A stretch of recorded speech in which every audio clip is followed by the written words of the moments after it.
오늘 하나님 말씀은 디모데전서 5장 21절입니다. 디모데전서 5장 21절 말씀을 제가 받들어 읽어드리겠습니다. 내가 하나님과 주 예수 그리스도와 택함 받은 천사들 앞에서 내게 부탁하노니 너는 편견 없이 이것들을 지켜 아무 일도 편파적으로 하지 말라. 자, 말씀을 위해서 잠깐 기도드리겠습니다. 지극히 높으신 곳에서 참으로 벌레만도 못한 죄인들을 사랑하셔서 자신의 생명을 아낌없이 내어주심으로 구원의 길을 열어주시고 또 구원받은 하나님의 자녀들에게 끊임없는 사랑으로 지키시고 돌봐주시고 보호해주시는 가운데 오늘도 저희들 이렇게 주님 앞에 나와서 영과 진리로 경배드릴 수 있는 특권을 부여받아서 찬양을 드리고 기도드리며 또 말씀 안에서 위로와 힘을 얻고자 합니다. 이 시간 복 주시고 저희들의 마음을 정결케 해주시고 또 잘 갈아주셔서 주님께서 준비케 하신 말씀을 저희들이 잘 받아들이고 또 열매 맺는 삶을 살아가는 그런 삶이 될 수 있도록 역사해 주시옵소서. 세상이 변하고 또 사람들의 가치관이 바뀌어진다 하더라도 저희들은 오직 주님의 말씀만을 믿고 또 주님의 말씀만을 기다리는 가운데 저희들이 좌로나 우로나 치우치지 아니하고 오직 주님의 뜻과 계획 가운데서 귀한 도구로 일꾼으로 쓰임받게 되기를 간절히 구하곤 합니다. 다시 한번 저희들의 생각과 마음을 주관해 주시고 또 저희들의 계획과 또 뜻을 온전히 주님 앞에 내려놓고 주님의 뜻에 따라서 순종하는 삶을 살아가는 저희들이 되도록 역사해 주시옵소서. 다시 오실 우리 주 예수 그리스도의 이름으로 기도드렸습니다.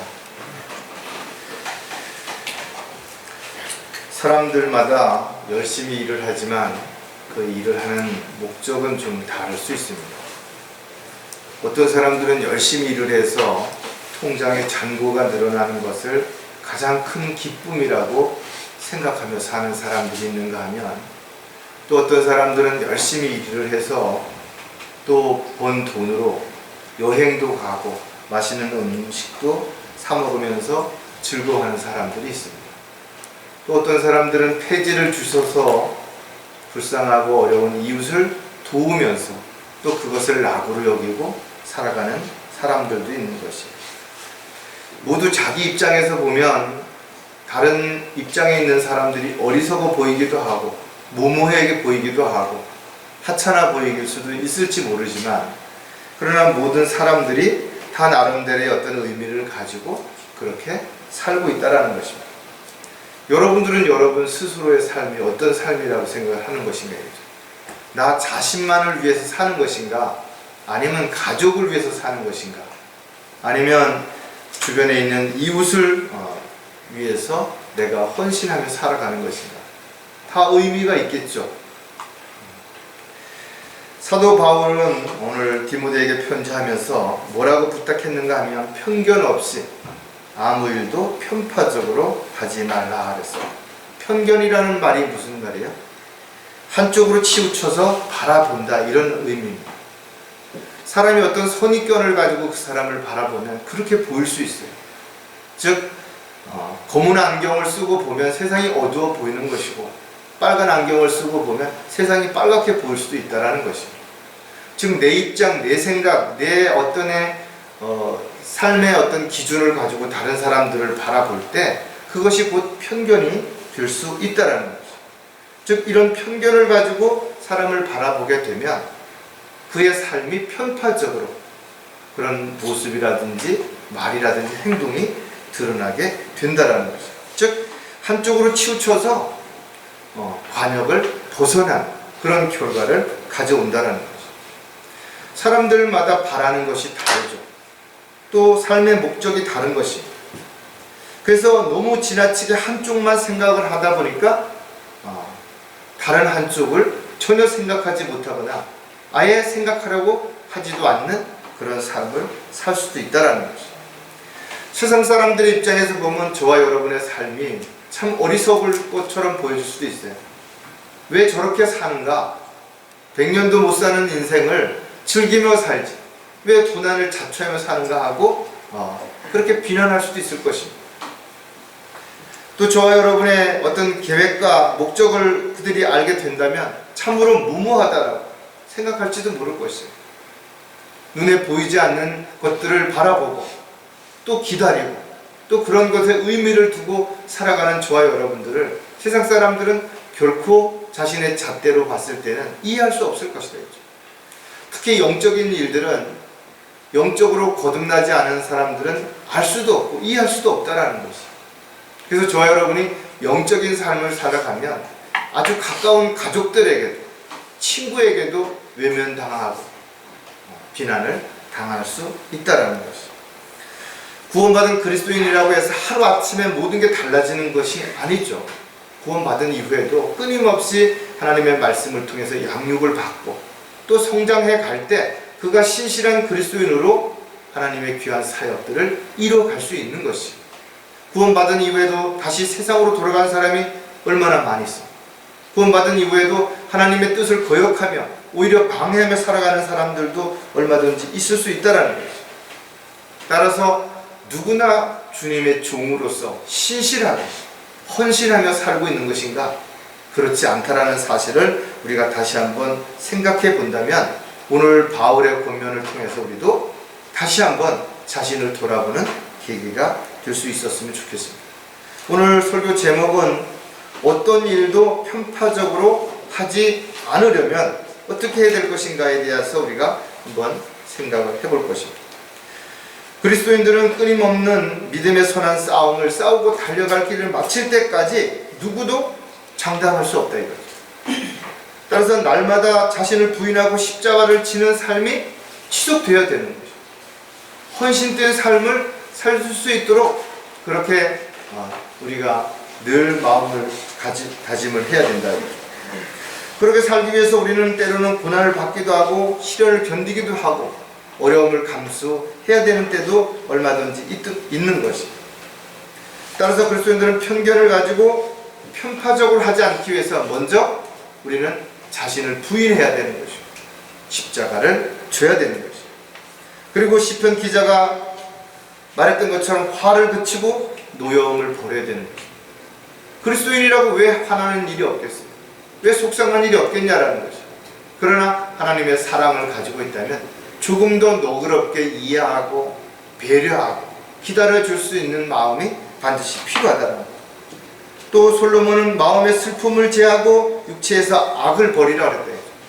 우리가 늘 슬픈 마음, 찡그린 얼굴로 사는 것이 아니라 슬픔이 있다 하더라도 그걸 잘 다스리고 또 기쁨을 가지고 새롭게 시작할 수 있는 모습들이 반드시 필요하다.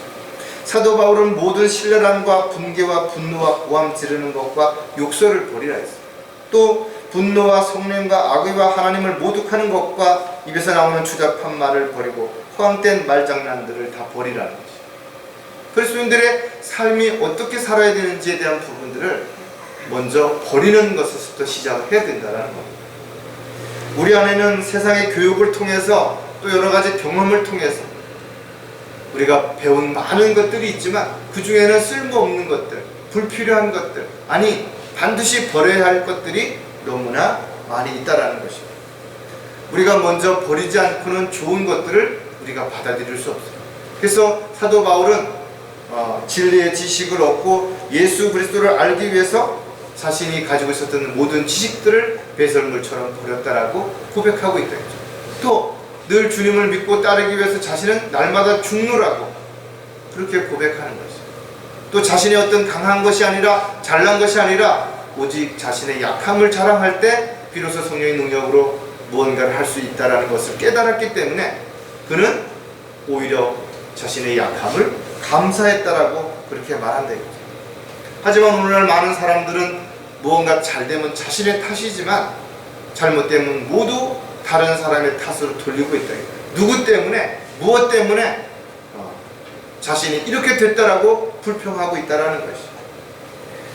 로마서 2장 1절에 보면 그러므로 이 사람아 판단하는 내가 누구일지라도 변명하지 못할 것은 내가 다른 사람을 판단하는 것으로 내 스스로를 정죄함이니라. 자신이 다른 사람을 판단할 때는 무엇이 어떻고 무엇이 잘못됐다라고 이야기했다 이거죠. 그러나 자신이 정말 그런 어떤 상황이 있을 때 그런 것들에 대해서 아무것도 스스로 깨닫지 못한다는 것이죠.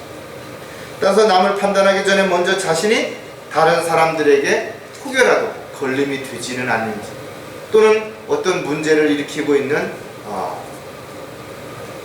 그런 어떤 근본 문제의 원인이 되지 않는지를 한 번쯤 진실하게 살펴볼 필요가 있다는 것이죠. 하나님께서는 저와 여러분을 때로는 고난과 시련과 역경을 통해서 잘 빚으시기도 하고 다듬으시기도 하고 견고하게 하시고 확고하게 하시기도 하신다라는 사실을 우리가 기억한다면 신실한 일꾼, 하나님의 도구로 쓰임받기 위한 이런 과정 속에서 우리는 어려운 일을 당할 수도 있고 또 어려운 문제에 부딪힐 수 있지만 이런 것들을 잘 이겨내고 또 견뎌내므로 인해서 어떤 일에 편파적 또 선입견을 가지고 함부로 판단하고 평가하는 그런 삶이 되지 않는 저와 여러분이 되셨으면 좋겠습니다. 왜냐하면 편견을 가지고 편파적인 그런 생각을 가지고 뭔가를 하는 사람들을 하나님께서는 일꾼으로 쓰실 수 없기 때문에 그렇다라는 거죠. 자, 그렇다면 어떤 일도 편파적으로 하지 않으려면 우리가 몇 가지를 또 생각해 볼 텐데, 첫 번째가 뭔가 하면 자기 자신에 대하여 편견을 버려야 한다는 것이에요. 누구나 마찬가지지만 가장 먼저 자기 자신에 대한 편견을 버려야 된다는 것이에요. 어떤 사람들은 지나치게 자기가 잘난지 알고 사는 사람이 있어요. 어떤 사람은 반대로 자기가 지나치게 부족한 사람인지 알고 사는 사람이 있다는 것이죠. 어떤 사람은 어떤 일마다 자기가 잘할 수 있을 거라고 일을 벌리는 사람이 있는가 하면 어떤 사람은 처음부터 해보지도 않고 난 할 수 없다라고 포기하는 사람들도 있을 수 있다는 것이죠.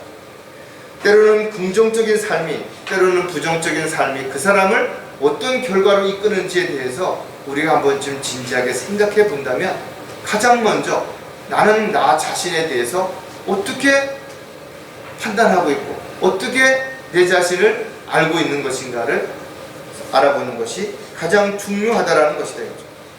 누구든지 자신에게 긍정적인 생각을 가지고 바라보지 않으면 움츠러들 수밖에 없죠.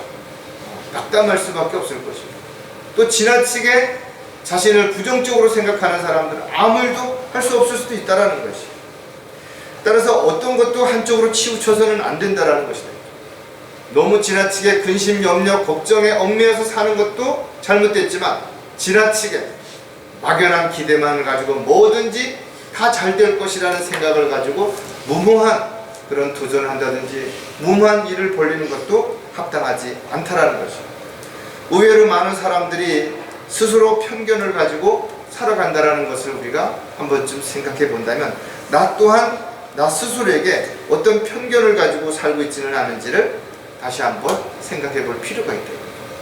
어떤 사람이 시집을 갔는데 시어머니가 너무나 지독하게 시집살이를 시키는 것입니다. 매일매일 다짐을 했다. 나는 절대 며느리를 보게 되면 나는 시집살이를 시키지 않겠다. 근데 어느 날 자신을 돌아보니까 자기가 당했던 그대로 그런 상대방의 며느리의 입장을 이해하고 알고 있음에도 불구하고 오히려 그 며느리를 힘들게 만들고 있더라는 것을 알았다라는 거죠. 이처럼 많은 사람들이 자신의 생각과는 상관없이 행동이 이미 그런 편견을 가지고 살아갈 수도 있다는 것을 우리가 한 번쯤 생각해 본다면 이미 자신의 생각이나 자신의 어떤 경험이 누군가에게 편견으로 상처를 주거나 아픔을 주지 않는지도 우리가 반드시 돌아봐야 될 것입니다. 자기 자신에 대해 편견을 버리려면 우리가 어떻게 해야 될 것인가를 또 몇 가지 생각해 본다면 편안한 현실에 안주하지 않도록 해야 된다. 사람들은 보는 만큼 생각하고 또 보는 만큼 느끼고 또 느낀 만큼 계획하고 계획한 만큼 실행한다라는 말이 있다 이거죠. 저와 여러분도 마찬가지겠지만 자신이 많은 것을 보고 많은 것을 경험했다면 그만큼 세상을 바라보는 눈이 넓어진 거예요. 마음이 넓어지고 여유가 생길 수 있다는 겁니다. 하지만 많은 사람들이 안타깝게도 우물한 개구리처럼 거기에 안주한다는 거예요. 한 번도 세상에 나가보지 않은 것입니다. 다른 사람이 어떻게 살고 있는지, 다른 사람은 무엇을 계획하고 있는지, 다른 사람은 어떻게 공부하는지, 다른 사람은 어떻게 일하는지 전혀 관심도 없이 자기 주장, 자기 생각만을 가지고 거기에 갇혀서 다른 사람을 오히려 편견을 가지고 판단하고 평가하면서 살아가는 사람들도 얼마든지 있을 수 있다는 거죠. 소수의 사람들만이 도전 정신을 가지고 뭔가 새로운 일을 계획하고 또 새로운 일을 준비한다는 것이죠. 더 높은 곳, 더 멀리, 더 새로운 것을 추구하는 사람들이 없다면 어쩌면 세상은 점점 더 힘들어질 수도 있겠죠. 더 어려운 문제만 일어날 수 있을 것입니다. 그러나 그런 사람들이 있기 때문에 사람들은 더 편리한 삶을 살아갈 수 있을지도 모른다는 것이죠. 하지만 모든 사람들이 다 그렇게 살 수 있는 것은 분명 아닐 것입니다. 무엇이 중요한지, 무엇이 바람직한 일인지를 몰라서 못하는 것이 아니라 많은 사람들이 알고 있지만 새로운 것을 시작하는데, 새로운 일을 추구하는 데는 그만큼 고통도, 아픔도, 어려움도, 힘든 과정들도 있기 때문에 사람들은 포기한다는 것입니다. 따라서 새로운 것을 시작하기 위해서는 반드시 용기가 필요한 것이고 또 확신이 있어야 된다는 것입니다. 따라서 자신은 어떤 마음을 가지고 어떻게 살고 있는지를 한 번쯤 비춰볼 필요가 있다는 것입니다. 사무엘상 22장 5절에 보면 선지자 갓이 다윗에게 말하기를 요새에 머물지 말고 떠나 유다 땅에 들어가라 하니 다윗이 떠나 하레 숲으로 들어가니라. 실질적으로 다윗의 삶을 돌아보면 얼마나 많은 어려움이 있었는지를 우리가 알 수 있다 이거죠. 그도 편히 쉬고 싶고 많은 공격과 아픔이 없는 곳에서 편안하게 살고 싶은 마음이 왜 없었겠냐라는 것이죠. 그러나 다윗은 선지자의 말을 듣고 즉시 순종함으로 그가 유다 땅으로 들어갔던 것을, 실행에 옮겼던 것을 볼 수가 있다는 것이죠. 사람은 힘들고 어려울 때 안전한 요새에 머물기를 원한다 이거예요. 여기가 좋사오니 하는 그런 마음을 누구나 가질 수 있는 것이에요. 어떻게 보면은 현실을 떠나서 새로운 일을 시작한다는 것은 아무나 할 수 없는 것이 분명할 수도 있다는 것이에요. 따라서 많은 사람들이 현실에 주저앉아서 편안하다, 편안하다, 여기가 좋사오니 이렇게 말을 하고 있는 것이에요. 누가복음에 보면 베드로가 예수께 말씀드리기를 선생님, 우리가 여기에 있는 것이 좋사오니 통일한 그런 이야기를 했다는 것이에요. 어떻게 보면 지금 이 시간 여기서 적당하게 눈치나 보면서 살아가는 것이 어떻게 보면 육신의 편안함을 얻을 수도 있어요. 많은 사람들이 교회를 다니고 있지만 진리를 이야기하고 그리스도인들이 어떻게 살아야 되는지에 대해서 이야기를 하면 물론 그렇게 사는 것이 좋긴 하지만 그것을 위해서는 자신이 지금 누리는 것을 포기해야 되고 자신이 하고 싶은 일을 포기해야 되는 이런 것들을 감수할 용기가 없기 때문에 그냥 내가 다니는 교회에서 적당히 마음의 평안을 얻고 위로를 얻으면서 사는 것을 선택하고 있다는 것입니다. 누구나 안일해지면 편견을 가지고 열심을 내고 고난을 감수하고자 하는 사람들을 오히려 비난하고 또 오히려 그런 사람들을 판단하게 될 수 있기 때문에 편안하게 현실에 안주하려고 하는 그런 생각들을 반드시 우리가 버려야 한다는 겁니다. 자기 자신에 대하여 편견을 버리려면 또 자격지심으로부터 위축되지 않도록 해야 한다는 것입니다. 다른 사람은 나에 대해서 잘 모르지만 나는 내 자신을 더 잘할 수 있죠. 내가 얼마나 많이 배웠는지, 얼마나 힘이 센지, 얼마나 많은 사람을 알고 있는지, 얼마나 능력이 있는지, 얼마나 경험이 있는지. 그러나 자신을 누구보다 잘 안다고 생각하는 자신을 과연 얼마나 알고 있는 것인가 이거죠. 여러분들도 여러분 스스로를 때로는 내가 이런 사람이었나? 내가 이런 생각을 한 적이 있나? 또 내가 이런 힘이 있었나? 깜짝깜짝 놀랄 수도 있을 것이다 이거죠. 하지만 반대로 자격지심을 가진 사람들은 누가 무엇이라고 말하지도 않았는데 스스로가 자기가 나는 돈이 없어서, 나는 키가 작아서, 나는 아는 사람이 없어서, 나는 배운 게 없어서 이렇게 스스로 자기 자신을 학대하고 위축돼서 살아가는 사람들도 얼마든지 있다 이거죠. 이처럼 열등감에 사로잡혀 있는 사람들은 쉽게 포기하는 거예요. 쉽게 좌절하고 낙심할 수밖에 없다라는 거죠. 열등감을 가지고 살아갈 때 더 많은 문제가 생기죠. 더 많은 어려움이 생길 수도 있다라는 것입니다. 따라서 그리스도인들은 어떠한 경우에도 열등감을 가질 필요도 없고 그 열등감으로 인해서 낙담할 필요가 없고, 과거 여러분이 어떻게 살았든, 또 여러분이 얼마나 많은 돈이 있고 없고 지식이 있고 없고 이거 상관없이 여러분은 하나님의 자녀이고 하나님의 뜻과 계획 가운데서 귀한 일꾼으로 도구로 쓰임받게 된다면 이보다 더 가치 있고 더 귀한 삶을 살아가는 사람은 없다라는 것이죠. 여호수아 1장 9절에 보면 내가 내게 명령하지 아니하였느냐? 강건하고 담대하라. 무서워 말고 낙심치 말라. 이는 주 내 하나님이 내가 어디로 가든지 너와 함께 함이라 하시니. 여러분들이 이 세상을 살아가는 동안 정말 모르는 많은 일들이 일어날 수 있죠. 생각지도 않았는데, 바라지도 않았는데 어려운 문제가 생기고 감당할 수 없는 그런 상황, 또는 모함을 받기도 하고 오해를 당하기도 할 수 있죠. 그러나 낙담하지 말라는 것이, 주님이 나와 함께 하시겠다라는 것이, 불안해하지 말라는 것이, 주님께서 나를 이끌어 주시고 돌봐주시고 보호해 주시겠다라는 것입니다. 따라서 그리스도인들은 영원한 생명인 영생을 가지고 있다 이거죠.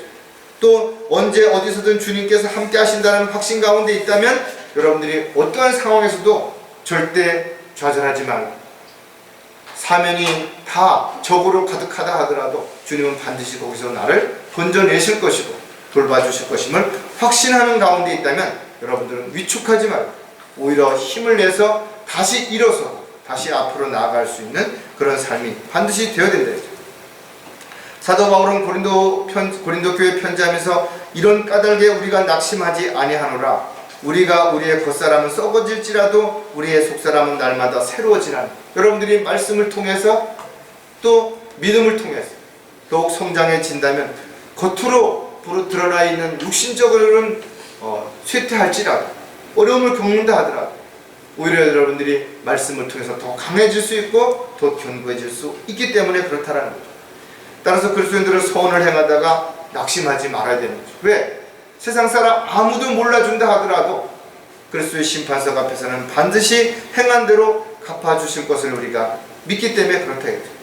따라서 자격지심으로 인해서 편견을 가지고 편파적으로 살고자 하는 그 어떤 사람도 하나님 도구로서 일꾼으로서 합당하지 않다라는 것을 우리가 생각한다면 가장 먼저 우리가 버려야 할 것도 역시 바로 편견이고 그 편견으로 인한 자격지심을 반드시 버려야 할 것이다. 또 한 가지, 자기 자신에 대하여 편견을 버리려면 교만에 빠져 자랑하지 않도록 해야 된다는 것이다. 자격지심으로 쉽게 낙담하는 것도 문제죠. 포기하는 것도 문제지만, 현실에 안주하는 것도 문제지만, 오히려 반대로 더 좋은 것을, 또 더 새로운 것을 위해서는 물불을 안 가리고 자고해서 나만이 할 수 있다, 나는 반드시 할 수 있다라고 교만에 빠져서 파멸의 길을 가는 사람들도 얼마든지 있다라는 거죠.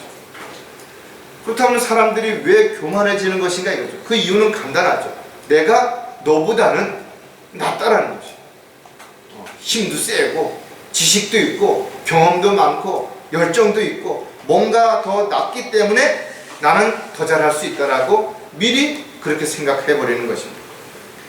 또 누군가에게 칭찬을 받게 되면 자신이 대단한 존재인처럼 착각한다 이거죠. 선거에 나오는 사람들 있죠. 일부 사람들의 이야기만 듣고 자신이 대단한 사람이라고 착각하고 모든 사람들이 자신을 지지한다고 그렇게 생각하는 사람들이 얼마나 많으냐. 그래서 정치인들이 뭐라 그러죠? 국민들이 다 그렇게 생각한다라고 말한다 이거죠. 자신이 하면 더 잘할 수 있을 거라고 생각하기 때문에 그래서 다른 사람을 비난하고 불평하고 대적하는 거예요. 요즘 정치인들이 말하는 내로남불이라는 게 있죠. 뭐예요? 내가 하면 로맨스고 다른 사람이 하면 불륜이라는 말이라는 거죠. 내가 하면 다 옳은 거고 다른 사람이 하면 시기상조고 때를 못 맞추는 거고 뭐 어쩌고 저쩌고 이렇게 표현하는 것이죠. 그리스도인들은 자신을 스스로 높이거나 자랑하지 말라고 사도 바울은 수도 없이 우리에게 권면하고 있다는 겁니다. 에레미야 선지자도 에레미야 9장 23절에 보면 주가 이같이 말하노라. 현명한 자는 자기 지혜를 자랑하지 말고 용사는 자기 힘을 자랑하지 말고 부자는 자기의 부를 자랑하지 말고. 누구도 내일 일이 어떤 상황으로 바뀔지 아무도 알 수 없다라는 것이. 잠언에서도 가장 지혜로웠던 솔로몬은 너는 내일을 자랑하지 말라. 하루 동안에 무슨 일이 일어날지 내가 알 수 없음이라. 그리스도인들은 자신을 신뢰하고 명철을 의지하지 말아야 되는 것을 잠언을 통해서 배우는 것이. 그렇다면 그리스도인들은 무엇을 신뢰해야 되느냐? 바로 위대하신 오직 하나님만을 신뢰해야 되는 것이. 모든 것은 하나님께서 우리에게 주셨기 때문에 감사해야 되는 것이. 또 내 것이라고 자랑해서는 안 된다. 내 마음대로 함부로 했어도 안 되는 것이 되죠. 주님의 뜻에 따라서 주님이 원하시는 삶을 위해서 우리가 필요한 것들을 주님 앞에 내어드린다면 가장 주님이 원하시는 곳에 도구로 쓰임받을 수 있게 되는 것이죠. 특히 성경은 마귀는 어떤 사람을 도구로 쓰는 것인가? 바로 교만한 사람을 도구로 쓰대죠. 너가 할 수 있다. 너밖에 할 수 없다. 그렇게 해서 부추긴다라는 거죠. 오늘날 하나님을 대적하고 교회를 파괴하고 신실한 지체들을 실족시키기 위해서 앞장섰던 사람들 모두 어떤 사람들이냐? 자신들이 특별하다고 생각했던 사람, 자신들만이 뭔가를 알고 깨달았다라고 이야기했던 사람들, 현대판 바리새인들과 같은 그런 사람들에 의해서 얼마나 많은 사람들이 실족하고 상처를 받고 고통을 받았는지를 우리가 진지하게 생각을 해봐야 된다. 이처럼 우리는 자신도 모르는 사이에 자신에게 편견을 가지고 때로는 현실에 안주하려고 하는 아니라는 생각을 가지고 살 수도 있고, 반대로 자격지심을 통해 가지고 위축되어서 아무것도 하지 못한 채 다른 사람들을 판단하며 살기도 하는가 하면 교만에 빠져서 자랑하면서 함부로 상대를 업신여기고 이렇게 살아가는 삶을 살 수도 있기 때문에 자신에 대한 편견을 가장 먼저 버리는 것이 바로 가장 하나님의 뜻과 계획 가운데서 올바른 삶을 살아갈 수 있다는 것이죠. 자, 두 번째, 어떤 일도 편파적으로 하지 않으려면 다른 사람에 대하여 편견을 버려야 한다는 것이죠. 우리는 사람들을 만날 때 저 사람은 뚱뚱하니까 수영을 못할 것이다든지 저 사람은 말랐으니까 힘이 없을 거라든지 뭔가 자신의 어떤 생각과 기준에 따라서 편견을 가지고 함부로 상대방을 판단할 수 있다 이거죠. 그러나 사실과 다른 일들이 얼마든지 있을 수 있다는 것이죠. 첫인상은 사람들이 살아가는 데 있어서 정말 중요하죠. 왜냐하면 그 첫인상 때문에 엄청난 손해를 볼 수도 있고 또 엄청난 유익을 볼 수도 있어요. 어떤 사람들은 얼굴이 좀 험악하게 생겼다고 해서 아무 잘못도 없는데 외국을 나갈 때마다 불신 검문에 걸려서 고초를 당하는 사람들도 있고, 어떤 사람들은 분명 잘못하고 나쁜 짓을 했는데도 불구하고 얼굴 생김새가 그렇지만 그 유순해 보인다고 해서 일단 빼지게 되고 이렇게 비난으로부터 벗어나는 사람들도 얼마든지 있죠. 그래서 이 시대는 외모 지상주의라 할 만큼 사람들이 외모에 지나치게 치중하고 있다는 것입니다. 성형수술이라고 하는 것은 정말 어떤 사고라든지 질병이라든지 어떤 문제로 인해서 그 얼굴이 다른 사람에게 혐오감을 준다든지 또 그것으로 인해서 너무나 위축되는 것을 대비해서 그런 어떤 인위적인 수술을 통해서 건강한 삶을 살아갈 수 있도록 도와주는 역할을 하는 것인데, 그렇지 않다 해도 오늘날 얼마나 많은 사람들이 스스로 이뻐지기 위해서 성형수술을 하는지를 한번쯤 생각해 봐야 된다. 좋은 배우자를 만나기 위해서 또 좋은 직장에 취직하기 위해서 사람들은 성형수술을 하고 또 그런 비슷한 것들을 얼마든지 한다라는 것이죠. 좋은 옷을 입고 예쁘게 화장을 하고 표정 관리를 잘하는 거 그건 나쁘다고 말할 수 없죠. 그러나 그런 반면에 위선자적인 삶을 살아가는 사람들이 점점 더 늘어나고 있다는 거죠. 겉으로는 웃으면서 속으로는 음모를 계획하는 사람들, 상대방에게 겉으로는 친절하면서 속으로는 그 사람의 약점을 파악해서 그 사람의 물건을 또 마음을 빼앗으려고 하는 그런 사람들이 얼마든지 있다는 거죠. 성경은 외모로 모든 것을 판단하지 말라라고 분명히 우리에게 가르쳐 주시는 것이죠. 왜? 하나님께서는 각 사람의 마음과 생각과 계획과 또 모든 것들을 다 알고 계신다라는 것이. 어떤 사람들은 자신이 좋아하니 다른 사람들도 그것을 좋아하실 거라고 착각한다 이거죠. 또 내가 싫어하니까 다른 사람들도 싫어하겠지? 그렇게 생각할 수도 있다라는 것이. 따라서 많은 사람들은 자신의 생각과 자신의 입장에서 다른 사람들에 대해서 이러쿵저러쿵 판단하고 편견을 가지고 편파적으로 그렇게 행하기 때문에 여러 가지 문제가 얼마든지 생길 수 있다는 거죠. 사람들을 만난 지 얼마 되지 않았는데도 불구하고, 또는 심지어 처음 만났는데도 불구하고 나는 저 사람에 대해서 너무 잘 안다, 저 사람은 이런 사람이다, 이렇게 이야기하는 사람들이 얼마든지 있다 이거죠. 그러나 시간이 지난 다음에 전혀 다른 사람으로, 다른 모습으로 발견될 수 있는 사람들이 얼마든지 있기 때문에 성경은 아무도 믿지 말라는 것입니다. 아무에게도 절대적인 신뢰를 가지고 그에게 모든 것을 다 맡기지 말라는 것입니다. 우리는 이와 같이 다른 사람에 대해서, 또 다른 사람이 나에 대해서 어떤 편견을 갖지 않도록 우리가 모든 부분에 대해서 솔직해져야 되는 것이고, 자신을 투영할 수 있는 삶을 반드시 살 수 있어야 될 것입니다. 자, 다른 사람에 대해 편견을 버리려면 어떻게 될 것인가, 또 우리는 몇 가지 생각해 보면, 일단 보이는 것만으로 판단하지 않도록 해야 된다는 것입니다. 사람에게 보여지는 것이 있는가 하면 보여지지 않는 많은 부분들이 있죠. 우리는 어떤 사람을 직장에서 만났어요. 그러면 일을 하면서 그 사람에 대해서 보여지는 것만을 보고 그 사람을 판단할 수 있다 이거죠.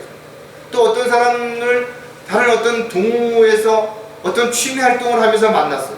그럼 그 활동을 하는 데서 그 사람에 대해서 알고 있는 것이 마치 그 사람의 전부인 것처럼 생각할 수 있다 이거죠. 그러나 얼마나 많은 사람들이 가증스럽게도 자신을 속이고 두 얼굴을 하고 있는지, 또 가면을 쓰고 사람들을 속이며 위선자적인 삶을 살고 있는지를 우리는 잘 모르는 것입니다. 현 시대의 사람들은 눈에 보이는 것만을 가지고 평가하기 때문에 PR 시대라고 말한다 했죠.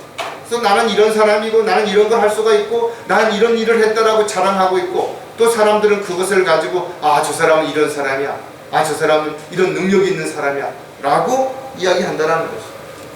똑같은 사람이 서울대학교에 배지를 탁 달고 길을 갔을 때, 또 그렇지 않고 그런 것이 아무것도 없는 그런 배지를 달고 갔을 때 사람들이 보는 눈이 다르다라는 거예요. 대해주는 대접이 다르다라는 거예요. 이처럼 사람들은 보여주는 것을 가지고 판단하고 평가하기 때문에 우리는 사회에서 또는 억울함을 당할 수도 있고, 오해를 받을 수도 있고, 또 문제를 겪을 수도 있다는 것입니다. 따라서 사람을 평가하는 사회적 기준이 어떤 직책이나 명성, 학벌, 부가 그 갖춘이 되고 있다면 이것은 그리스도인들의 삶에 얼마나 어려운 삶일지를 우리가 분명하게 알 수 있는 것입니다. 그래서 그리스도인들이 하나님의 뜻 가운데 살려고 한다면 이 세상에서 사람들에게 비난을 받고 욕을 먹을 수밖에 없고, 손가락질을 받을 수밖에 없는 것입니다. 또 어리석게 여기지기도 하는 것이다. 사람들은 수단과 방법을 가리지 않고 최고가 되려고 한다 이거죠. 사람들 앞에서 자랑하려고 한다 이거죠.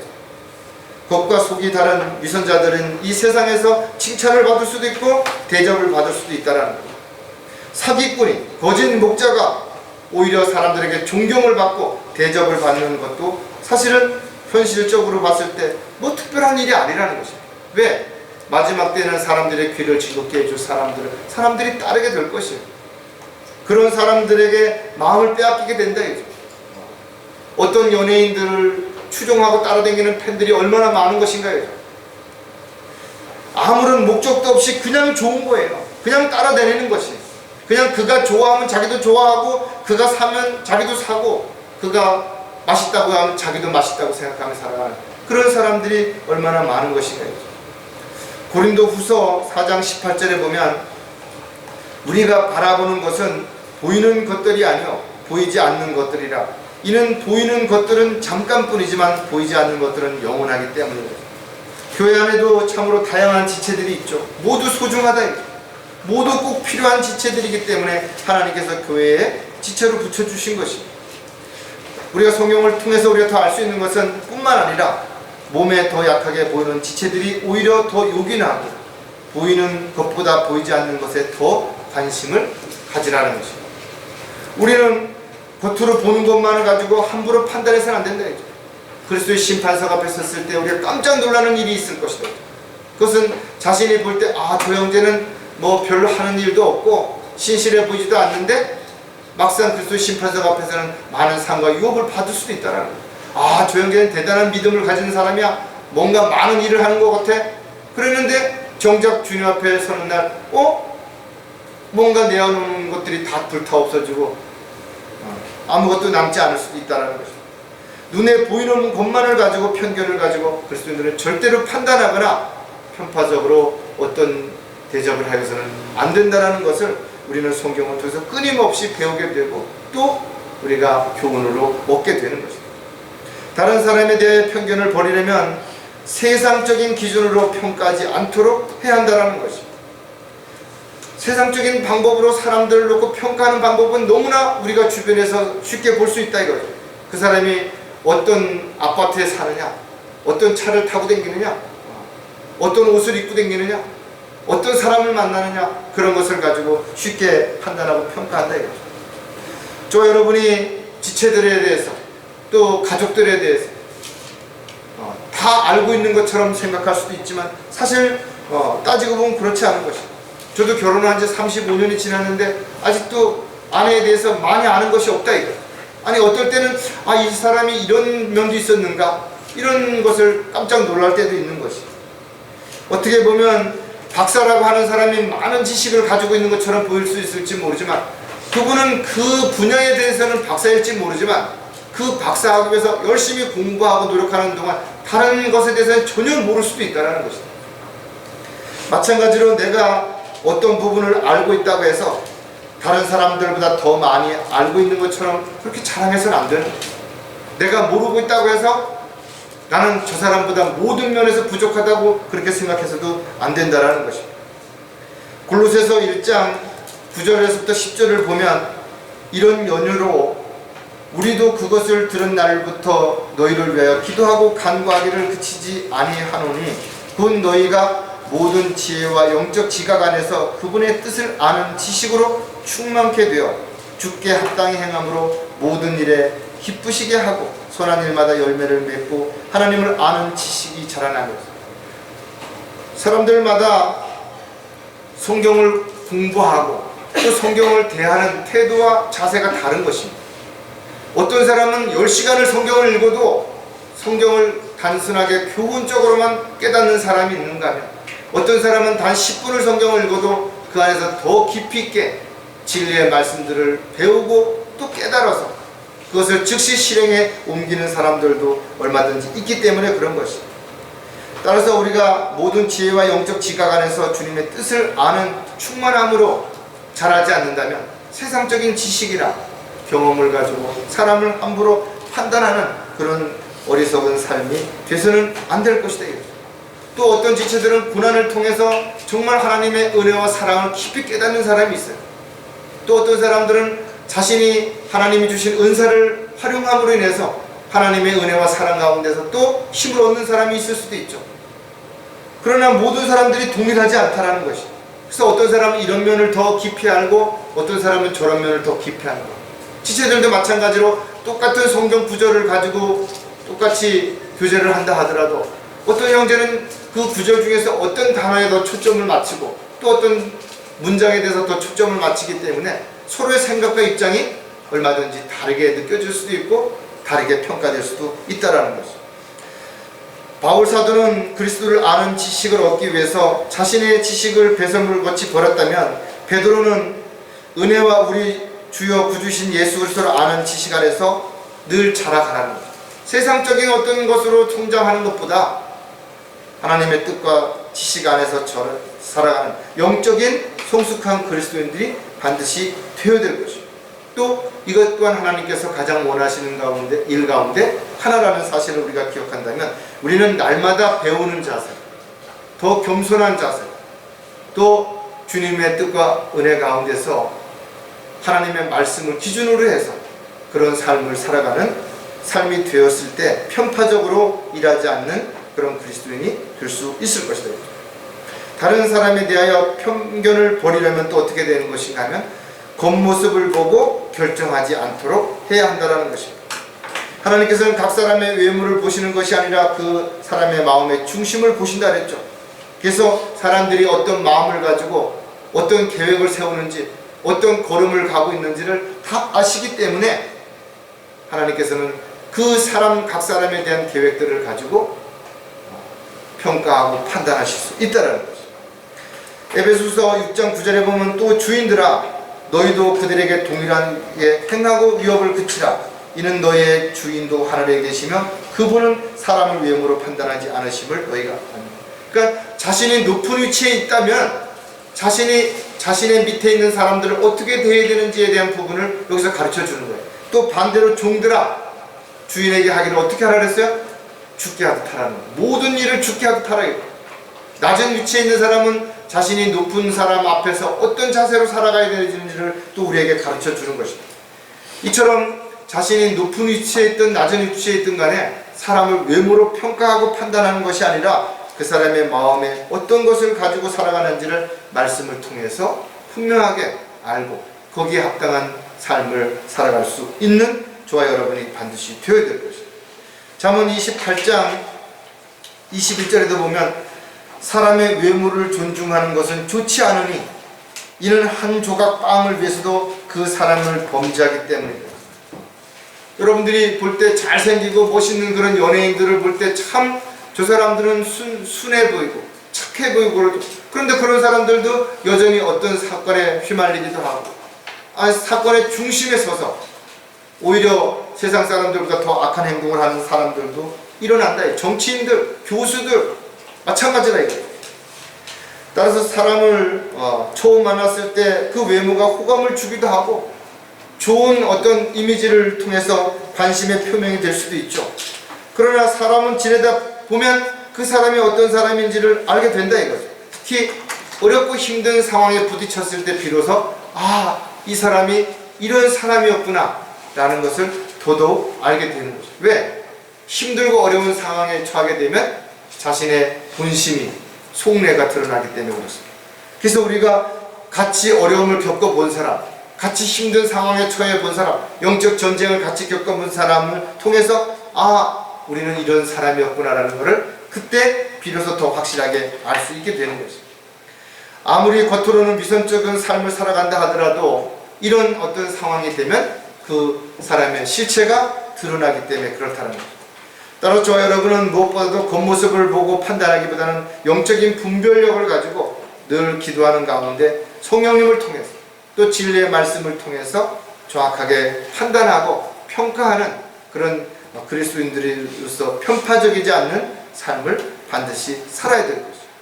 따라서 저와 여러분이 다른 사람에 대해서 선입견을 가지고 어떤 편견을 가지고 사람을 바라보는 그런 어리석은 자가 되지 않도록 겉으로 보이는 것만을 보고 판단하지 않아야 된다.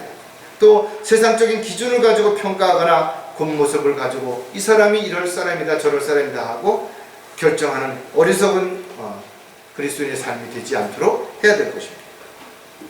자, 마지막으로 어떤 일도 편파적으로 하지 않으려면 하나님의 일에 대하여 편견을 버려야 한다는 것입니다.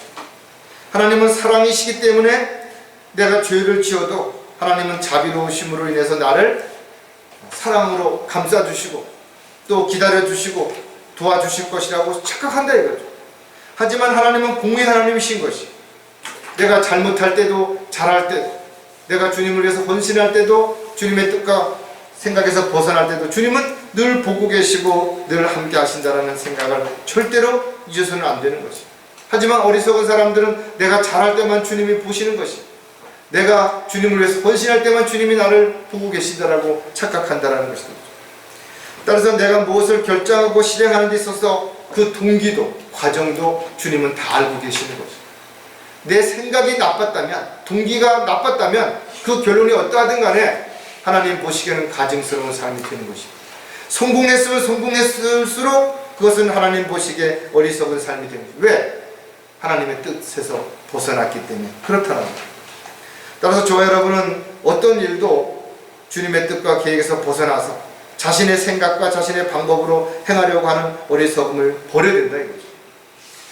우리는 믿음의 창시자요 또 우리가 날마다 변하지 않는 그런 하나님을 믿고 있다면 이 세상을 살아가는 동안 어떤 마음으로 살아야 되는 것인가. 베드로가 고백했던 것처럼 두려움 가운데 우리가 지내야 되는 것입니다.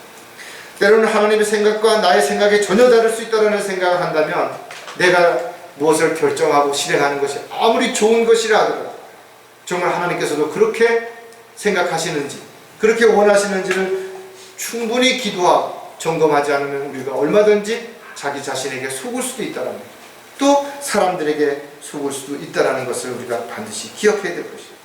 하나님의 일은 인간의 지식이나 지혜로는 절대 할 수 없다 이거죠.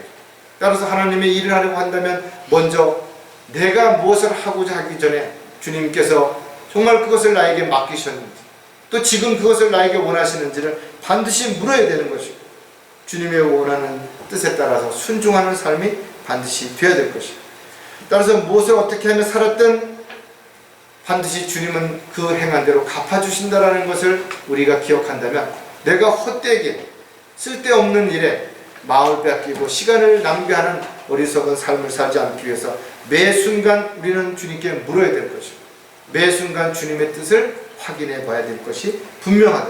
그래야만 우리가 편견을 가지고 편파적으로 일하지 않을 수 있기 때문에 그런 것이죠. 자, 하나님의 일에 대하여 편견을 버리려면 우리가 어떻게 될 것인가? 또 몇 가지를 생각해 보면 성경을 자의적으로 해석하지 않도록 해야 된다는 거죠. 구원받은 이후에도 많은 사람들이 성경을 알지 못함으로 인해서 오해하죠. 실족하죠. 많은 문제를 풀어내지 못하고 결국은 낙담하고 좌절하는 것입니다. 성경을 모르면 하나님의 일을 할 수 없는 것 당연한 것입니다. 또 마귀에게 속을 수밖에 없는 것 당연한 것입니다. 그래서 우리는 성경을 공부해야 되는 것이고, 부끄러운 일꾼이 되지 않기 위해서 하나님의 말씀을 나누어서 정확하게 시대와 대상과 적용에 있어서 잘 할 수 있어야 된다 이거죠. 다양한 이단들이 성경을 자의적으로 해석함으로 인해서 온갖 비진리들을 양성해냈죠. 그리고 그 비진리를 통해서 수많은 사람들을 지금 속이고 있고 누에처럼 그렇게 만들어가고 있는 것이죠. 그리스도인들은 하나님의 말씀을 통해서 정확하게 분별하려면 영적인 분별력이 반드시 있어야 되는 것이죠. 그러기 위해서 우리는 성령을 통해서 지각이 열려져야 되고, 우리가 조명을 받아야만 영적인 것을 알 수가 있어요. 그래서 사람이 빵으로만 사는 것이 아니라 하나님의 입에서 나오는 모든 말씀으로 살 수 있는 것을 우리도 고백하고, 우리가 바로 하나님의 말씀이 최종 권위가 되어서 모든 것을 판단하고 결정할 때 우리가 잣대가 될 수 있어야 된다. 어떤 사람들은 성경을 몇 번 읽고 나서 자신이 성경에 대해서는 모든 걸 다 아는 것처럼 그렇게 말하는 사람들이 있다. 그러나 성경을 읽으면 읽을수록 그 깊이가 얼마나 깊은지, 그 넓이가 얼마나 넓은지 우리가 비로소 알게 되는 것입니다. 하나님의 그 크신 뜻이 얼마나 위대하신지, 하나님의 사랑이 얼마나 크신지를 우리가 비로소 알게 된다 이거죠. 디모데후서 3장 16절에서부터 17절에 보면 모든 성경은 하나님의 영감으로 주어진 것으로 교리와 책망과 바로잡음과 의로 훈육하게 유익하니 이는 하나님의 사랑이 온전하게 되면 모든 선한 일에 철저히 구비되게 하려 합니다. 성경을 주신 목적을 정확하게 기록하고 있다 이거죠. 그렇다면 우리가 그 목적을 알기 위해서 성경을 반드시 읽어야 되죠. 성경을 공부해야 되는 것이 너무나 당연하다 이거죠. 또 내가 한번 깨달았다고 해서 그것이 다 모든 걸 깨달은 것이 아닙니다. 우리가 어렸을 때 깨달은 것과 또 청년이 돼서 깨달은 것과 장년이 돼서 깨달은 것은 다른 것이, 같은 것을 보고 있지만, 같은 사람을 만났지만 우리가 영적인 지식, 믿음의 분량 또 이런 것들이 점점 커지게 되면 영적인 분별로부터 더 밝아져서 더 많이, 더 정확하게, 더 확실하게 알 수 있게 되는 것이죠. 따라서 성경을 공부하면서 비로소 알게 되는 것은, 내가 성경을 공부하면 공부할수록 지금까지 내가 알고 있던 성경 지식은 참으로 아주 적은 분량에 밖에 안 되는 것인가를 알고 또 느끼게 되는 것입니다. 따라서 하나님의 말씀을 자신의 생각으로 이해하고 판단하고 해석하는, 그래서 내가 이렇게 깨달았다, 너도 이렇게 생각해야 된다라고 다른 사람에게 함부로 말하지 않게 된다는 거예요. 따라서 저와 여러분이 기록된 하나님의 말씀을 기록된 문자 그대로 믿고 그렇게 따랐다면 그 말씀 안에서 하나님이 나에게 주시는 것은 그 어떤 의미를 갖고 있는지를 좀 더 깊이 묵상하고 또 그 말씀에 따라서 순종하며 헌신적인 삶을 살아가고 할 때 성경을 자의적으로 해석하는 것이 아니라 성령님을 통해서 깨닫게 해주신 것들을 깨닫고 또 깨달은 것을 실행에 옮김으로 인해서 오직 주님이 기뻐하시는 삶을 살아갈 수 있게 되는 것입니다. 하나님의 일에 대하여 편견을 버리려면 사역에 동참하는 동안 변질되지 않도록 해야 된다는 것입니다. 많은 사람들이 기쁜 마음으로 열정을 가지고 하나님의 일에 동참하죠. 그러나 시간이 지나면서 어려움에 닥치게 되고 문제가 생기고 또 고난에 휩쓸리게 되면 하나 둘씩 발을 빼거나 변질되는 것입니다. 불평하고 남을 탓하게 되는 것입니다. 이스라엘 백성들이 이집트에서 나와서 광야에서 먹을 것이 없자 모세에게 불평했던 것처럼 하나님의 사역을 함께 시작했던 수많은 사람들, 또 지역교회에서 하나님의 사역에 함께하는 지체들이 오히려 자신의 유익을 위해서 자신의 입장만을 생각해서 교회를 헌신책처럼 버리고 떠난다든지, 아니면 지체들을 불평하고 지체들에게 모든 것을 탓으로 돌리면서 자신의 입장만을 생각하는 그런 사람들이 일어날 수 있다는 것이죠. 구원받은 사람들은 누구나 함께 예배를 드릴 수도 있고 교제를 나눌 수도 있죠. 그러나 그렇다고 해서 그들 모두가 지체가 될 수 있는 것은 아니라는 것입니다. 지체라는 것은 한 몸의 한 부분이 되는 것이죠. 그래서 교회의 지체가 되려면 회중으로서 간증을 해야 되는 것이고, 모든 지체들에게 모든 지체들에게 동감을 얻어야만 비로소 지체가 될 수 있다는 것입니다. 따라서 많은 사람들이 교회를 철새처럼 떠돌아다니는 그런 모습들을 우리가 본다 이거죠. 또 요즘에 보면 인터넷상에서 이러쿵저러쿵 골방에 들어앉아서 다른 사람을 비난하고 비판하는 글만 올리면서 허송세월을 보내는 사람 너무나 많이 있죠. 안 죽은 의사가 말했던 것처럼 너는 왜 지도자가 없다고 한탄하느냐 이죠. 너는 왜 지도자가 되려고 노력하지 않느냐 이죠. 다른 사람의 잘못되는 부분 물론 있죠. 완벽한 사람은 없다 이거죠. 그렇다면 자신이 그 부족한 부분을 채우려고, 다른 사람이 못하는 부분을 대신하려고 왜 노력하지 않느냐 이거죠. 왜 자기는 방구석에 웅크리고 앉아서 다른 사람들만 비난하고 판단하는 일에 세월을 다 보내는 것인가. 참으로 안타깝다 이거죠. 자기가 하나님의 이름을 들먹거리면 하나님의 사역을 하는 게 아니라 이거죠. 그의 성장만 외치면 그것이 하나님의 사역이 될 수 있는 것이 아니라는 것이. 베드로전서 1장 17절에 보면 또 외모로 보지 않으시고 각 사람의 행위에 따라 판단하시는 분을 너희가 아버지라 부른다면 너희는 너희의 이고 나그네 시절을 두려움 속에서 지내라. 하나님의 일은 하나님의 뜻대로 해야 되는 것입니다. 또 하나님의 사역은 성령의 능력 가운데서 하나님의 계획에 합당하게 헌신할 때 이룰 수 있는 것이다. 인간의 노력이나 열정을 가지고 하려고 하기 때문에 실패하는 것입니다. 얼마나 많은 사람들이 자신이 하나님의 일을 한다고 큰 소리치고 사람들에게 구원장담했지만 결국은 다 포기하고 오히려 이제는 마귀의 편에 서서 하나님의 뜻대로 살려고 하는 사람들을 판단하고 비난하면서 세월을 보내고 있는 것입니다. 자신 안에 이미 세상적이고 육신적이고 자기 중심적인 것들로 꽉 차 있는 사람에게는 새로운 하나님의 말씀이 들어갈 틈이 없는 거예요.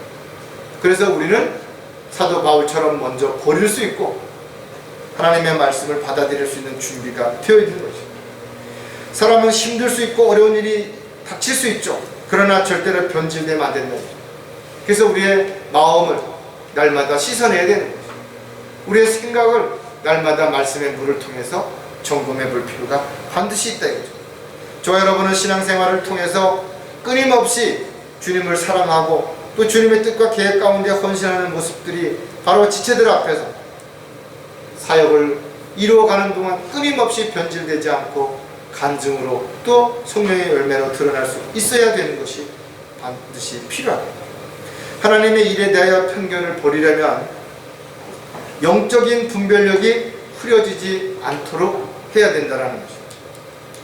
많은 사람들이 처음에는 영적인 분별력을 가지고 잘 분별했다 이거죠. 그런데 그가 죄를 짓고 육신적인 일에 마음을 빼앗기게 되면 영적인 분별력이 흐려지는 거예요. 그러니까 자신이 눈으로 보긴 보는데 이것이 아물아물하는 것이에요. 저도 가끔 가다 보면 안경을 안 쓰고 어떤 글을 보면 이 글자가 보였다 안 보였다 이런다 이거죠. 이처럼 많은 사람들이 영적인 안목이 흐려져서 평소에는 잘 알던 것도 잘 보지 못하고 잘 판단하지 못하고 문제를 일으키거나 어려움을 겪게 되는 경우를 얼마든지 본다 이거죠. 우리는 많은 교회들이 있는 것을 보게 된다 이거죠. 십자가를 붙여놓고 무슨 교회라고 이름을 썼다면 그것이 모두 교회가 되는 것인가? 그렇지 않죠. 하나님의 피로 값을 치르고 세우신 교회만이 하나님의 교회가 되는 것입니다. 그렇다면 우리는 무엇을 통해서 그것을 분별할 수 있는 것인가 이거죠. 그 교회가 어떤 일을 하는 것인가 이거죠. 그 교회 목자가 어떤 생각을 가지고 어떤 일을 추구하고 있고 어떤 것을 가르치고 성도들에게 어떤 것을 이야기하는지를 보면 알 수 있다는 거죠. 성경은 그 나무를 보려면 그 나무의 열매를 보면 알 수 있다고 분명히 가르쳐 줬다는 거죠. 거짓 목자들, 사꾼들은 교회를 흉내내고 또 그리스도인들을 흉내를 낼지라도 그 열매가 엉뚱한 열매가 맺어지는 거죠. 세상적이고 육신적인 열매들이, 그래서 사람 숫자를 자랑하고 역사를 자랑하고 우리 교회에 어떤 유명한 사람이 나온다고 이런 거를 자랑한다 이거죠. 성경은 분명 성령을 통해서 그 교회의 목자를 세우신다라고 기록하고 있는 거죠. 사도행전 20장 28절에 보면 그러므로 너희 자신을 조심하고 모든 양떼에게도 그리하라. 이들을 위하여 성령께서 너희를 감독자로 세우셨으며 하나님께서 자신의 피로 사신 하나님의 교회를 돌보게 하셨느니라. 목자가 잘못되었는데, 목자가 하나님의 뜻대로 행하지 않는데 그 교회를 축복해주고 그 교회 다니는 성도들을 축복해준다라고 누가 말할 수 있겠냐는 것이. 사공이 다른 곳으로 노를 저어가는데 그 안에 타 있는 사람들이 아무리 착하면, 아무리 성실하면 그 배가 어디로 가느냐 이거죠. 그 사공에 의해서 엉뚱한 곳으로 갈 수밖에 없다는 거죠. 따라서 그 교회가 어떤 교회인지를 알려면 그 교회 목자를 보면 아는 것입니다. 왜 교회의 목자를 마귀는, 사탄은 공격 목표 1위를 두는 것인가 이죠. 목자가 변질되면, 목자가 육신적이 되면, 목자가 자기 중심적이고 자기 배를 불리려고 노력하게 된다면 그 교회가 어디로 가는 것은 너무나 뻔한 것이죠. 그렇다면 그런 것을 가장 잘하는 마귀가 무엇을 공격하는 것인가. 그래서 교회 지역 교회를 파괴시켜서 목자를 넘어뜨리고 또 목자를 대적하는 사람들을 세워서 교회를 분열시키고 파괴시키는 일들을 하게 된다는 거예요. 따라서 이런 것들을 잘 분별해낼 수 있는 것은 오직 하나님의 말씀을 통한 영적 분별력밖에는 없다라는 거죠.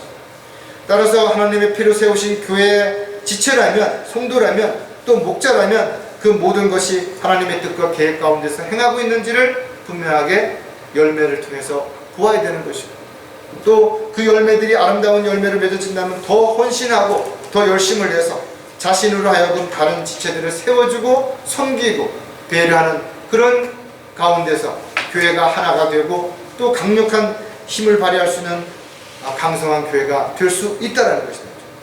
따라서 저와 여러분은 어떠한 경우에도 하나님의 사역에 있어서 동참자가 되었다면, 협력자가 되었다면 편견을 가지거나 편파적인 어떤 것을 가지고 일을 해서는 안 된다는 것을 우리가 다시 한번 깊이 생각하고, 저와 여러분이 자신에 대해서 또 다른 사람에 대해서 하나님의 사역에 대해서 편견을 가지고 편파적으로 어떤 일을 하는 어리석은 자가 되지 않도록 늘 정신을 차리고 깨어있는 저와 여러분이 되시기를 주의 이름으로 부탁을 드리겠습니다. 기도하겠습니다.